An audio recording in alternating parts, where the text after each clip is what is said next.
Tengo 85 años y hace 43 años mi esposa me hizo una pregunta. Una pregunta simple. No la respondí, no realmente. Y esa pregunta, la que evité, la que descarté, la que pensé que no importaba, esa pregunta podría haber salvado mi matrimonio. Déjame contarte lo que pasó. Era un martes por la noche en 1982. Lo recuerdo porque era la semana antes de Acción de Gracias. Acababa de llegar del trabajo, tarde como de costumbre. Era gerente en una planta de manufactura y me tomaba ese trabajo en serio. Las semanas de 60 horas eran normales para mí, a veces más. Mi esposa, Margaret, estaba en la cocina. Ya había dado de comer a nuestros 2 hijos, ya los había acostado. Me había guardado un plato de cena, lo había mantenido caliente en el horno como siempre hacía, y cuando me senté a comer, ella se sentó frente a mí en aquella vieja mesa de madera que habíamos comprado cuando recién nos casamos. Estuvo callada un rato, solo mirándome comer, y entonces la hizo. La pregunta: ¿todavía me amas? Levanté la vista del plato. Estaba cansado, había tenido un día largo, y dije, claro que sí, ¿por qué siquiera preguntarías eso? Y luego volví a comer. Eso fue todo. Esa fue mi respuesta. Claro que sí. Como si fuera lo más obvio del mundo, como si la pregunta en sí fuera tonta. No vi su rostro, no vi la manera en que asintió lentamente, la manera en que se levantó de esa mesa, la manera en que algo cambió en sus ojos. No entendí que no estaba pidiendo tranquilidad, estaba pidiendo pruebas, evidencia, algo real. Estaba preguntando porque ya no se sentía amada, y mi respuesta rápida y despectiva, le dijo todo lo que necesitaba saber. Aquí está lo primero que desearía haber entendido. Cuando alguien pregunta si lo amas, no está pidiendo una respuesta de sí o no. Te está pidiendo que lo veas, que realmente lo veas. Te está mostrando una herida y preguntando si notas que está sangrando. Margaret no me hizo esa pregunta de la nada. La hizo porque llevaba años sintiéndose sola en nuestro matrimonio. La hizo porque yo llegaba tarde a casa todas las noches, porque estaba allí físicamente, pero ausente de cualquier otra manera, porque había dejado de tocarla, dejado de hablar con ella sobre cualquier cosa que importara, dejado de hacerla sentir que era más que solo la persona que mantenía la casa funcionando mientras yo perseguía mi carrera. Pero no vi nada de eso. Solo escuché una pregunta, di una respuesta y seguí adelante. Tal vez tú también has hecho esto. Tal vez alguien a quien amas te hizo algo que parecía simple en la superficie y le diste una respuesta rápida sin detenerte a pensar por qué lo estaba preguntando. Tal vez tu esposo preguntó, ¿eres feliz? Y dijiste, sí, estoy bien, mientras desplazabas el teléfono. Tal vez tu esposa preguntó, ¿acaso ya no me notas? Y te reíste como si fuera una broma. Esas no son solo preguntas, son invitaciones. Invitaciones a detenerlo todo, a mirar a la persona que amas y a responder de verdad, no con palabras, sino con presencia, con atención, con el tipo de conversación honesta que requiere que dejes lo que estés haciendo y les entregues todo de ti. Yo no lo sabía entonces, pensé que estaba siendo eficiente, pensé que había respondido su pregunta, pensé que todo estaba bien. No estaba bien. La segunda cosa que aprendí, y esta todavía me rompe el corazón incluso ahora, es que las personas te dirán exactamente lo que necesitan si estás dispuesto a escuchar, pero solo te lo dirán una vez, quizá 2. Después de eso, dejan de preguntar, dejan de esperar, aceptan que no vas a darles lo que necesitan y comienzan a construir una vida que no te incluye en ella. Margaret dejó de hacerme preguntas después de esa noche, dejó de intentar tener conversaciones profundas conmigo, dejó de esperarme despierta cuando trabajaba hasta tarde, dejó de buscar mi mano cuando nos sentábamos en el sofá, dejó de esperar cualquier cosa de mí excepto un sueldo y mi presencia física en la casa, y ni siquiera lo noté.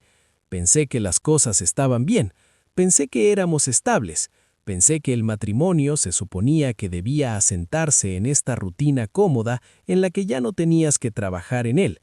Para ese entonces trabajaba 70 horas a la semana, subiendo en la escalera corporativa, ganando buen dinero, proveyendo para mi familia. Pensé que eso era lo que importaba.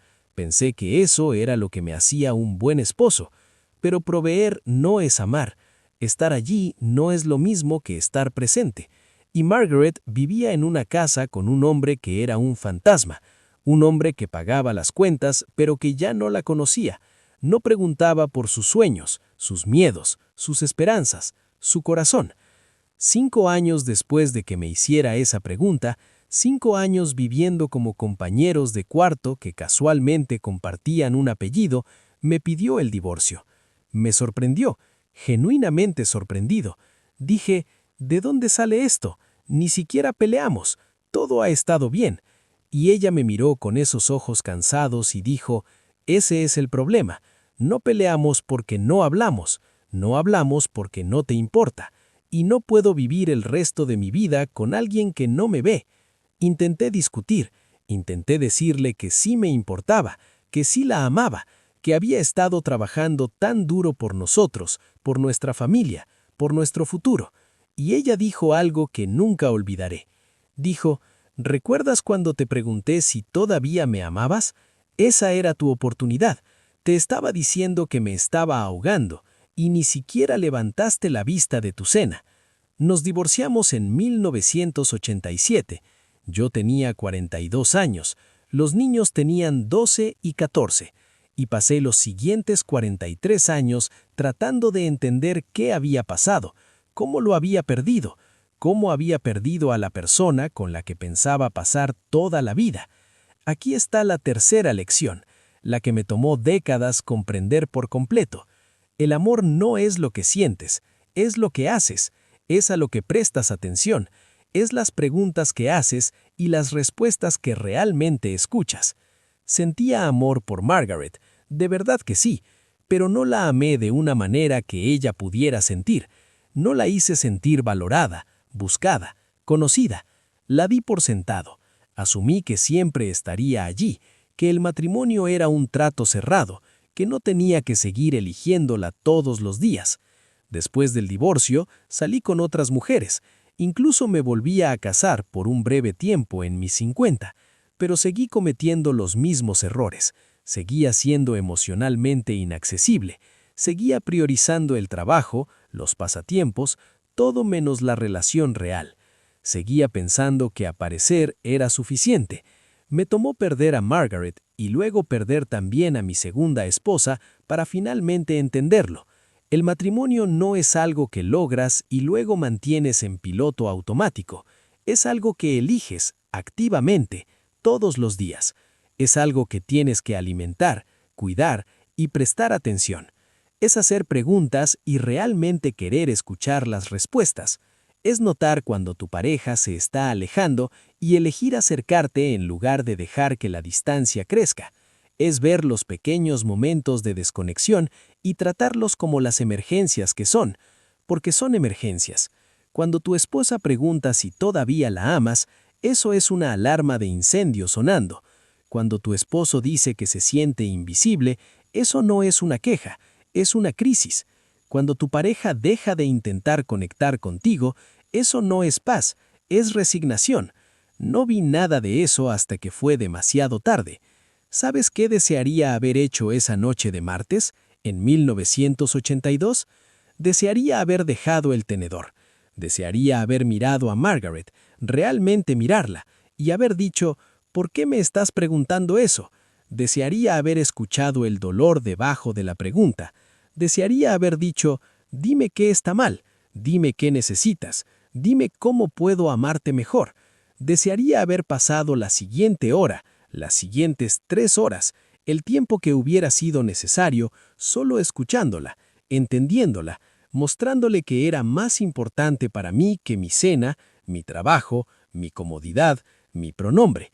Desearía haber hecho preguntas de vuelta. ¿Estás sintiéndote amada? ¿Qué puedo hacer diferente? ¿En qué te he estado fallando? ¿Cuánto tiempo te has sentido así? ¿qué te ayudaría a sentirte más amado por mí? Quisiera haberle sentido como la persona más importante en mi mundo, porque lo era, simplemente nunca se lo mostré. Si hubiera hecho eso, si hubiera tenido esa conversación, creo que podríamos haber salvado nuestro matrimonio. Creo que podríamos habernos reconectado. Creo que los siguientes 43 años de mi vida se verían completamente diferentes. Tendría a mi compañera, mi mejor amiga, la persona que me conocía mejor que nadie. En cambio, tengo arrepentimiento y silencio, y este apartamento vacío donde vivo solo a los 85 años. Margaret murió hace 3 años.